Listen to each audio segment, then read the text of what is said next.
글로벌 헬스케어 기업 휴원스.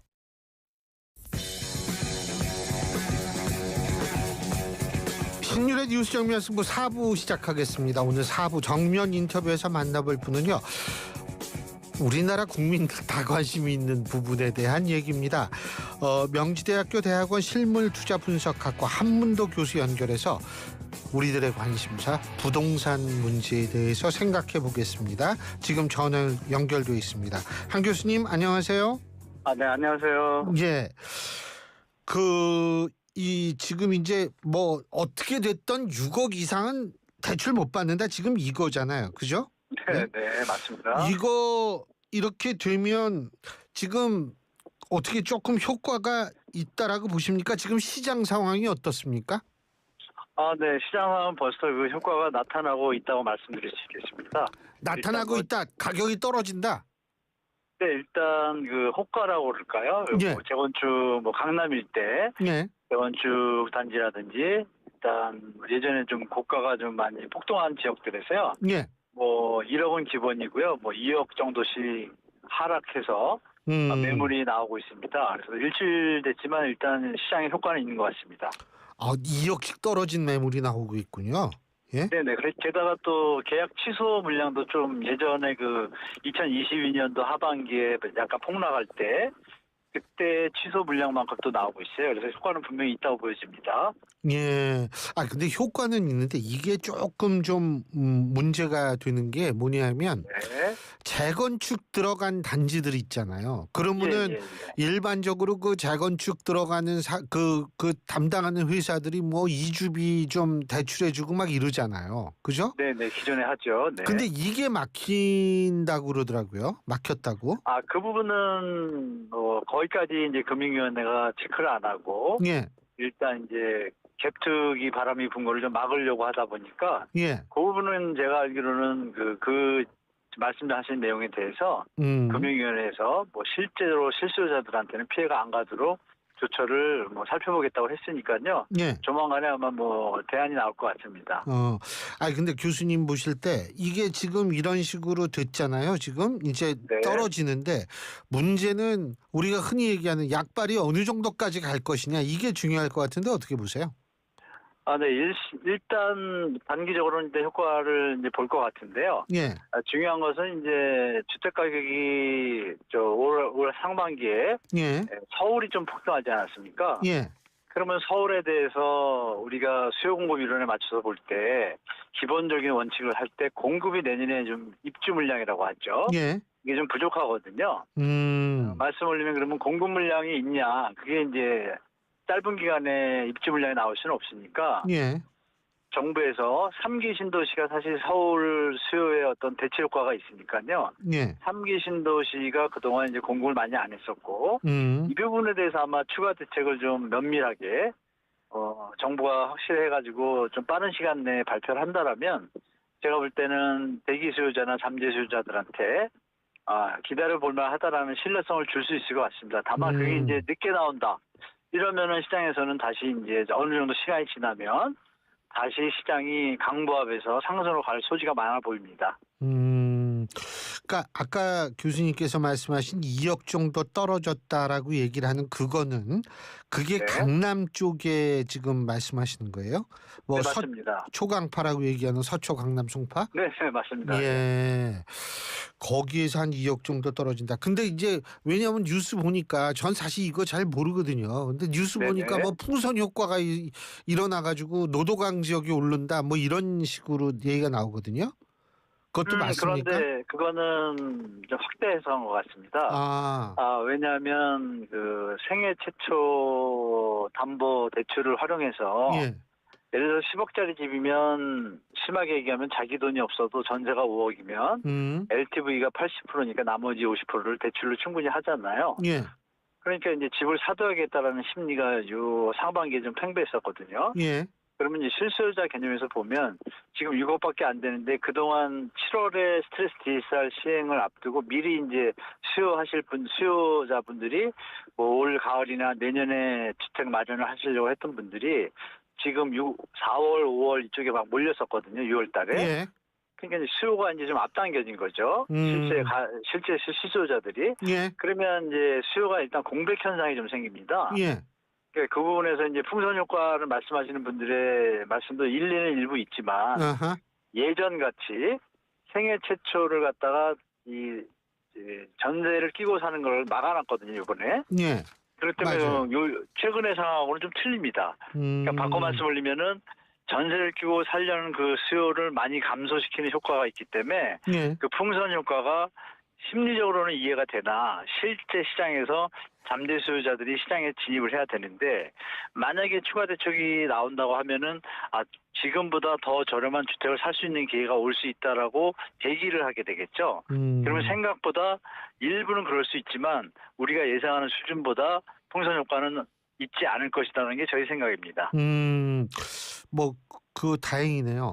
근데 전세 끼고 사는 거 전세 끼고 사는 게 이게 좀 힘들어진 거 그 말씀하셔서 제가 여쭤보는데. 네, 맞습니다. 네. 이게 지금 집을 샀어요. 전세 들어가 있는 집을 샀어요. 제가 그게 궁금하더라고. 근데 6개월 후에 이내까지는 들어가서 살아야 된다는 거 아니에요, 지금. 그죠? 전세 끼고 살더라도? 맞습니다. 맞죠? 전입을 해야 되는 거죠. 네. 근데 중요한 거는 그러면은 제가 어떤 집을 샀는데 거기 전세 입주자가 계세요. 예? 네. 그럼 내가 샀으니까 당신네들 6개월 이내로 이사 나가 이렇게 해야 되는 거예요? 그건 할 수가 없죠. 그건 할 수가 없잖아요. 그럼 어떻게 해요?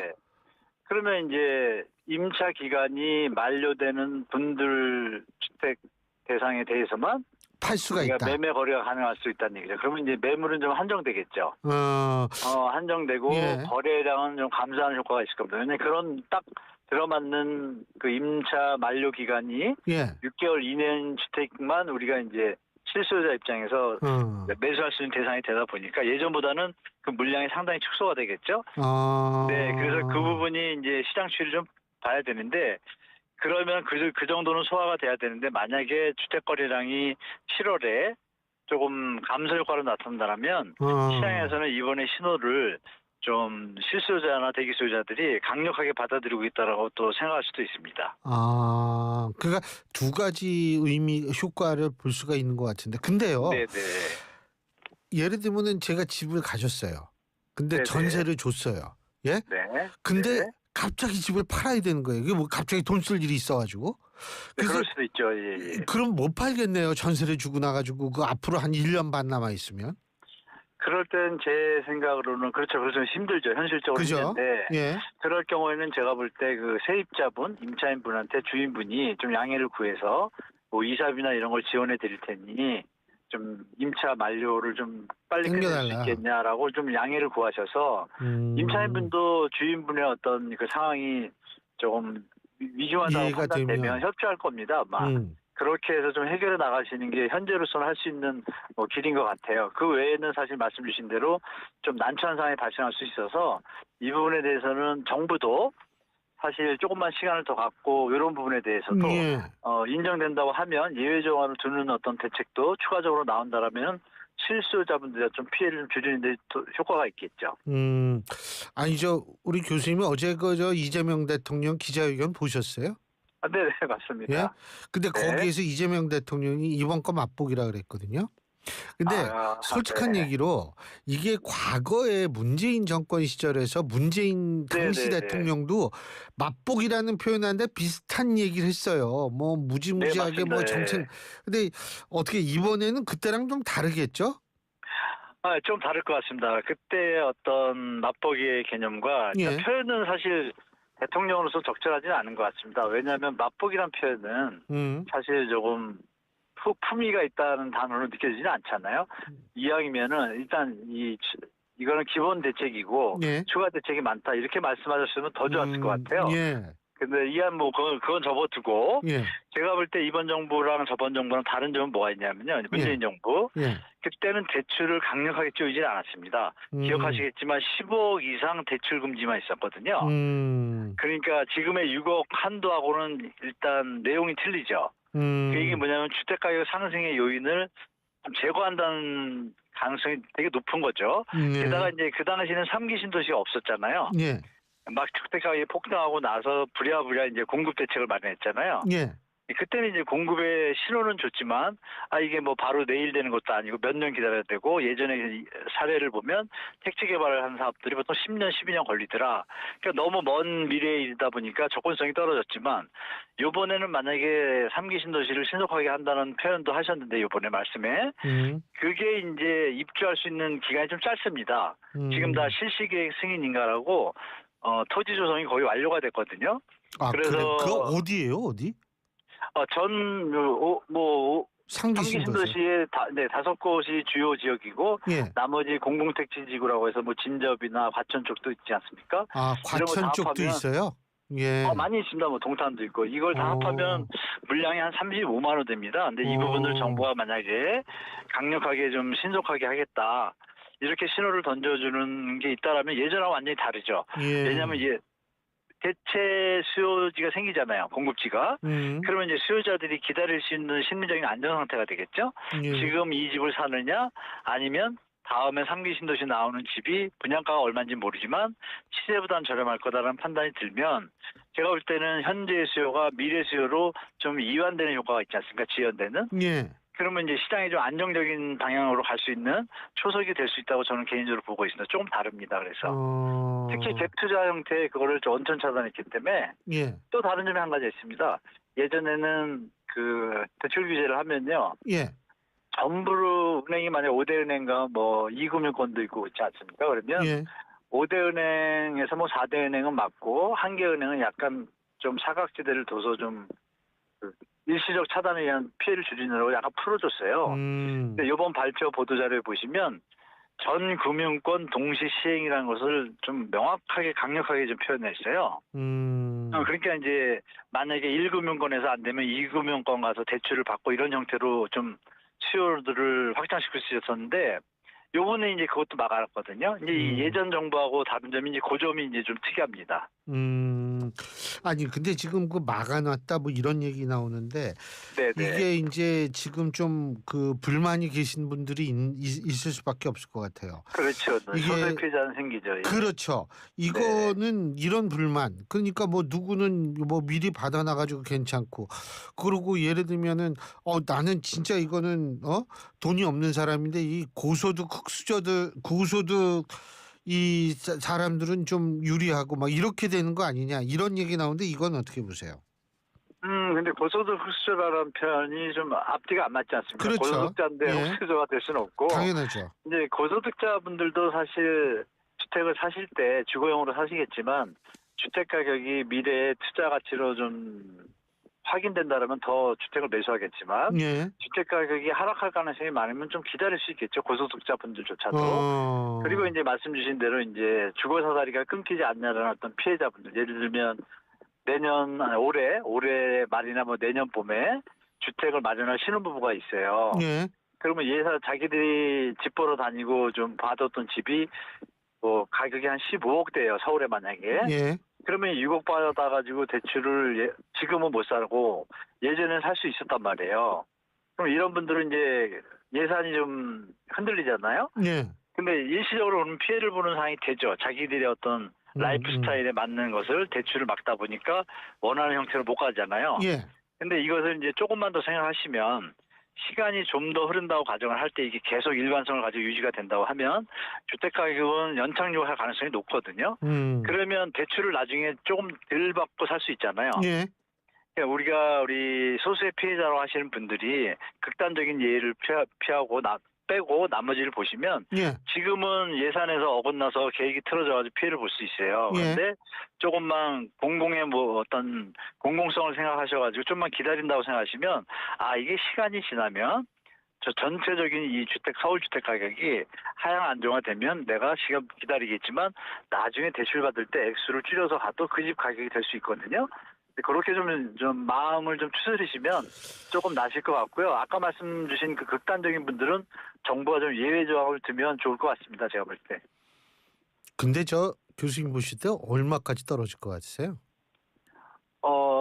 공급 대책이 좀 강력하게 나오고 예를 들면 재개발 재건축 현장들조차도 정부가 좀 합리적인 선에서 뭐 공공성 기여 원칙을 강화한다고 했지만 이 재건축 재개발이 늦어지고 있는 현장들에 대해서 정부가 전향적으로 공급을 좀 신속하게 할 수 있는 지원책이 나온다라면 제가 볼 때는 시장에서는 다 기다릴 수 있는 상황이 되거든요.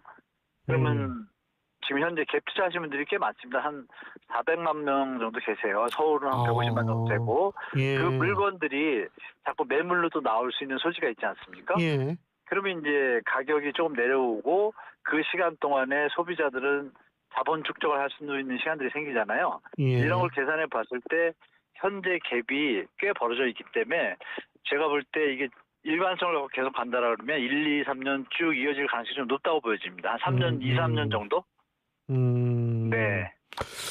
그리고 이재명 대통령이 뭐 이제 그 부동산을 투기나 투자로 생각하는 그런 거 말고 좀 딴 데 투자할 수 있도록 만들겠다 이런 얘기를 했는데 네네. 저는 사실 조금 생각이 다른 게 우리나라에서 국민들이 이 부동산이 이렇게 관심을 갖는 거는 물론 뭐 투기나 투자 수요도 있겠지만 내 집 마련에 대한 이 애착이 굉장히 강하거든요. 네, 그 맞습니다. 이유가 왜 그러냐면 우리 사회가 네.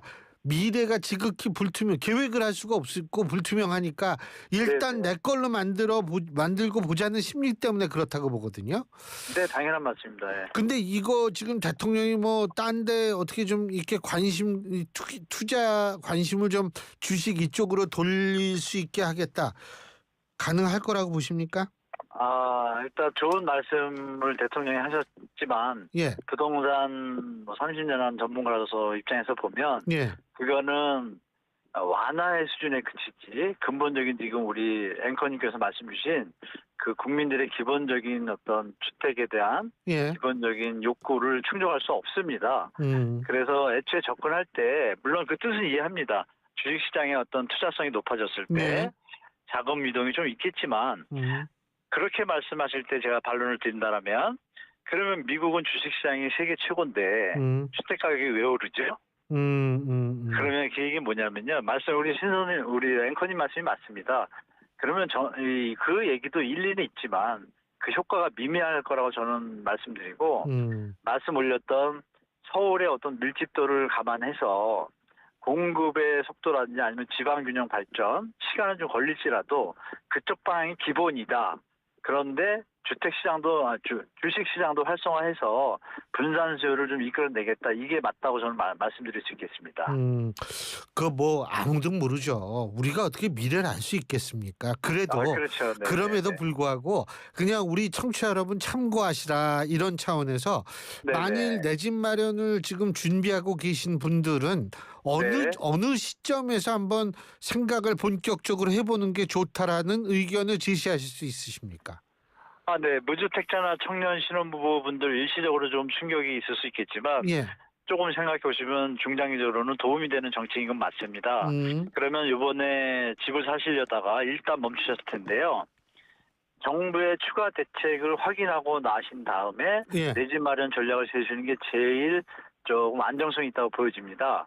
만약에 정부에서 강력한 공급 대책이 나오거나 다른 대책들이 포함돼서 나온다면 제가 볼 때는 시장은 안정성이 높아질 거라고 보여지거든요. 그러면 내 집 마련은 그 추가 대책이 나온 이후에 시장 변화가 나타날 거 아닙니까? 그 부분에서 접근하시고 3기 신도시를 만약에 지금 속도전을 내겠다고 한다라면 3기 신도시에 대한 본인들의 어떤 타임 스케줄, 주거에 대한 좀 맞춰보셔가지고 그쪽에 공략을 먼저 하시고 또 빨리 좀 집을 마련해야겠다 이런 분들은 아마 이런 시장이 장세가 이어지면 경매 물건이 좀 나올 겁니다. 그러면 경매 매수인 대리 제도라고 있어요. 갭 투자 뭐 이런 거 하시는 분들이 막 던지는 물건들이 있을 수 있겠네요. 네, 그렇게 되겠죠. 네, 맞습니다. 그러면 그 부분이 경매 지식이 없더라도 경매 매수 대리인이라고 공인중개사분들이 대리를 해주는 제도가 있어요. 그럼 그 지역에 자기가 필요한 주택이 있으시면 뭐 그 공인중개사분이 그 지역에서 한 10년 이상 하셨다. 그런데 그 자격증이 계시다. 그러면 그분을 통해 가지고